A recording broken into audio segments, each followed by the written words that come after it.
For the other side of this debate, let's bring in Kevin Chavous. He's founding board member and executive counsel at the American Federation for Children, where DeVos served as chairman until last year. He's with us from Sacramento. Thanks for being here, Kevin. Thank you, Elaine. Let me begin by asking you this. Betsy DeVos has never worked in a public school, attended a public school, or sent her children to public school. Do you think that experience should be a job requirement for Secretary of Education?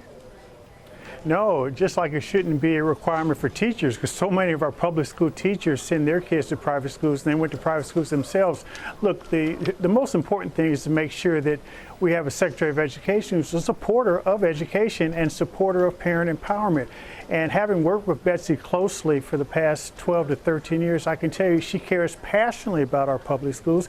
But like many parents who are frustrated with the lack of quality in their neighborhood public school, she wants to make sure we take care of kids with needs today and not wait for some of our urban schools in particular to right-size themselves. And that's the work we do around the country, where we figure out a way to make public schools better by getting kids in schools that work for them today. And that's what's really important. DeVos has supported programs that allow families to use taxpayer money to attend private schools. Does she want to privatize public education? Absolutely not. And we need to be clear that, with the deficits we're facing in this country, right now, 48% of our traditional public schools are failing or underperforming. 40%, nearly 40% of our graduates are not college nor career ready. We're facing an education crisis in this country, and Betsy, like me, believes that the best way to change what's going on is not through the 3 to 5 year reform plan du jour, but to make sure that the public schools have competition and it works. For instance, in D.C., Kai Henderson, the former chancellor, she'll be the first to tell you that if it wasn't for our charter movement, it wasn't for our scholarship program, then D.C. public schools wouldn't see the improvements they've seen. We've seen the same thing in Florida with the tax credit scholarship program. Studies have shown through Northwestern professors that the schools that the kids came from who got the scholarships, they did better. Same in New Orleans and Milwaukee.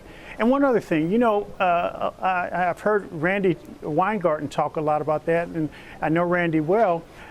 Part of what the union does is they oppose anyone who wants change.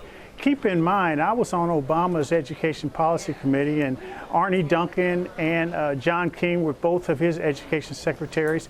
The union opposed them. In fact, they said about Arne Duncan, he's destroying what it means to teach and learn. So if anyone is pushing for something different, they're going to be opposed to it. And the great thing about Betsy is that she's a consensus builder, and she reaches across the aisle. And I think that's something, frankly, the new president needs, since people are concerned about what he's going to do.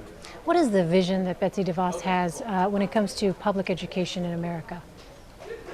I think that beyond school choice, which I think is, in her mind and frankly in my mind, a good way to get us to where we need to be, she's big on innovation and creativity and technology. I think you're going to, once she gets confirmed, hear a lot from her in terms of making sure we use technology to facilitate learning opportunities for those who are less fortunate.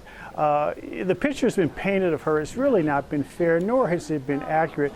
And I think that a lot of Democrats are going to see when she gets confirmed, she's going to work with them closely to make sure the least of us get what we deserve educationally.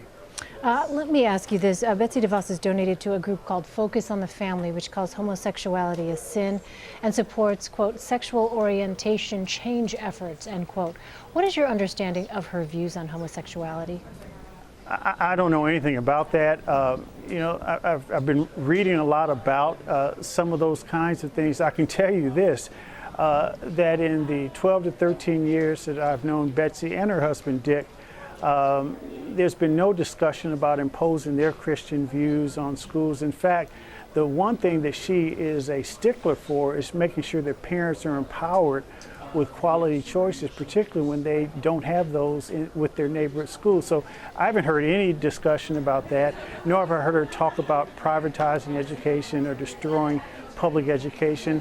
I think that's part of the toxic nature of the education, of the politics of education today we see in America. And I think it doesn't help that it was Donald Trump who nominated her. I mean, I didn't support Donald Trump, but I think that that's led to a whole wide-ranging views of hostility and opposition to all of his appointees. Do you think that the question about donating to Focus on the Family is a fair one to be asked at the hearing? Of course, I think that all of that is open. I was a former public elected official. I think that if you hold yourself out to serve the public, then you should be open to scrutiny. I think Betsy understands that. That's why she accepted the position. So yes, all of that is fair game to be asked about. But I have not heard her talk about that, nor do I believe that that's has any bearing on her views on education and how we should service our kids. Kevin Chavous, thank you so much for your time, sir. Appreciate it. Thank you, Elaine. Appreciate it.